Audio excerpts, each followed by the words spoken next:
आकाशवाणी भोपाल से प्रस्तुत हैं प्रादेशिक समाचार।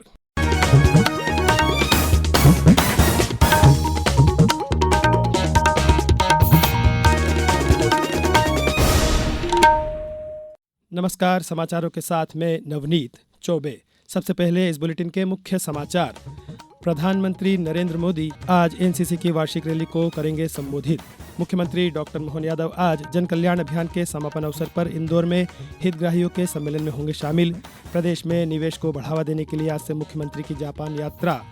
और प्रयागराज महाकुंभ में मौनी अमावस्या को लेकर तैयारियां शुरू।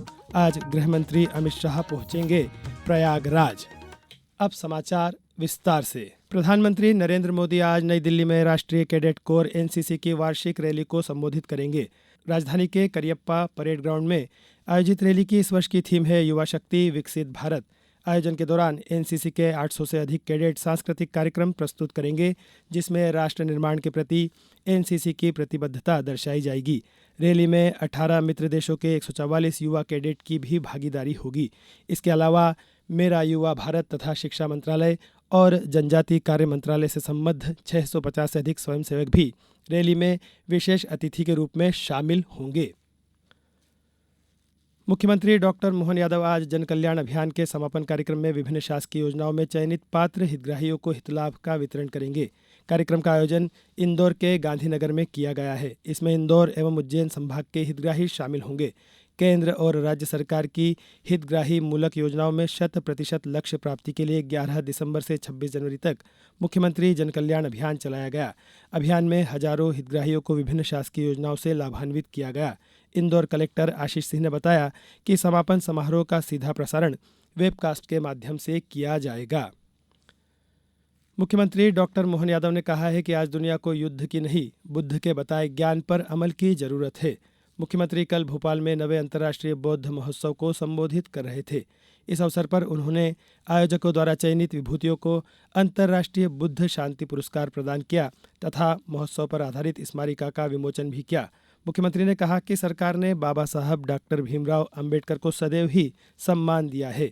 उन्होंने बताया कि 24 जनवरी को हुई कैबिनेट मीटिंग में महू के डॉक्टर भीमराव अंबेडकर विश्वविद्यालय में विधि संकाय प्रारंभ करने के लिए 25 करोड़ रुपए मंजूर किए हैं। उन्होंने कहा कि सांची स्थित बौद्ध ज्ञान अध्ययन विश्वविद्यालय को भी हम अंतर्राष्ट्रीय स्तर के मानकों के अनुरूप बनाएंगे। मुख्यमंत्री ने कहा कि बाबा साहेब डॉक्टर भीमराव अंबेडकर ने गौतम बुद्ध के मार्ग को अपने जीवन में अपनाया। डॉक्टर भीमराव अंबेडकर, जिनका नाम ही पर्याप्त है, जिनने अपने जीवन में अपने एक एक संघर्ष में समानता का, समता का, समता मूलक समाज का एक अलग अलग जगाया। वो गौतम बुद्ध का मार्ग है, वो भीम का मार्ग है, समानता का मार्ग है, समरसता का मार्ग है, एक दूसरे के साथ लेकर समता मूलक सिद्धांतों को प्रतिपादित करने वाला मार्ग है। राष्ट्रीय ग्रामीण आजीविका मिशन मध्य प्रदेश के ग्रामीण इलाकों में महिलाओं को आत्मनिर्भर बनाकर तरक्की की राह दिखा रहा है। बैतूल जिले में स्व सहायता समूह बनाकर महिलाएं अपनी आमदनी बढ़ा रही हैं। पेश है हमारे बैतूल संवाददाता की रिपोर्ट।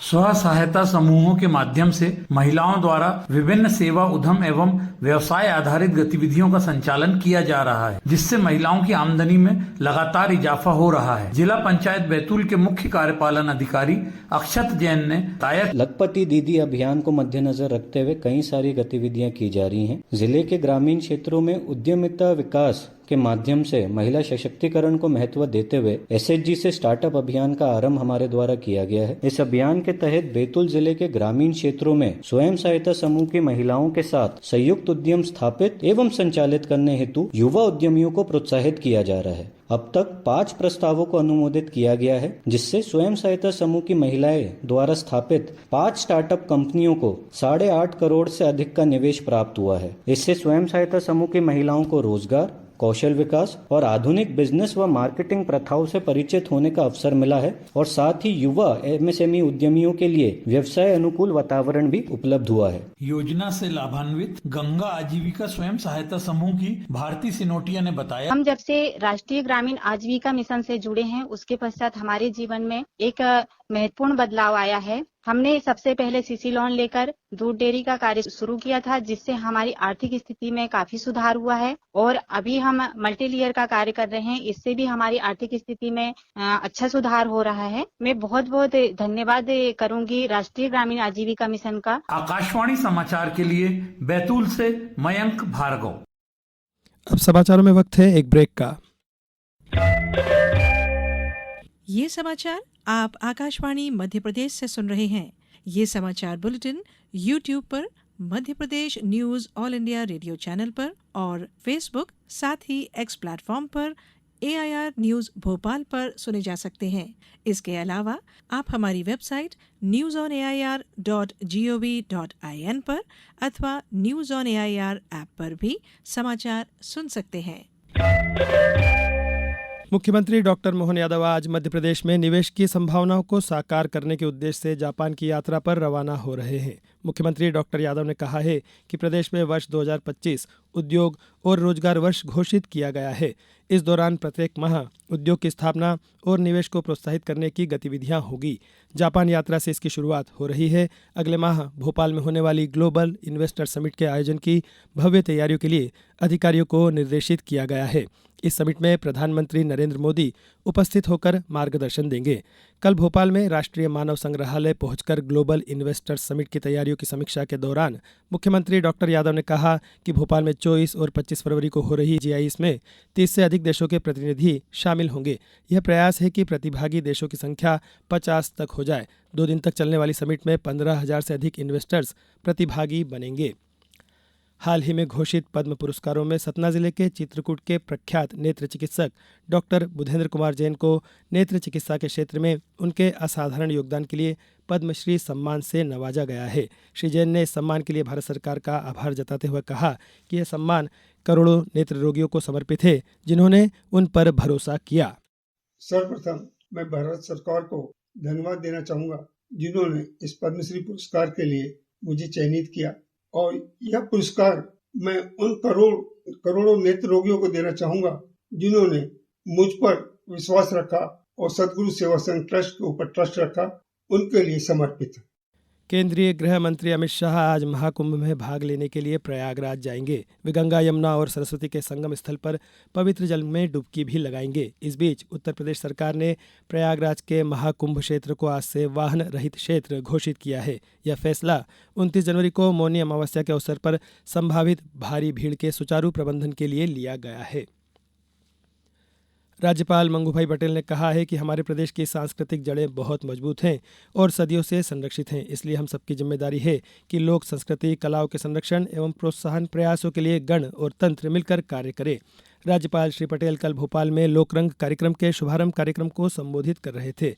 राज्यपाल ने कार्यक्रम में साहित्यकारों को राष्ट्रीय सम्मान से विभूषित किया। गणतंत्र दिवस मुख्य समारोह के विभिन्न श्रेणियों के विजेताओं को पुरस्कृत किया।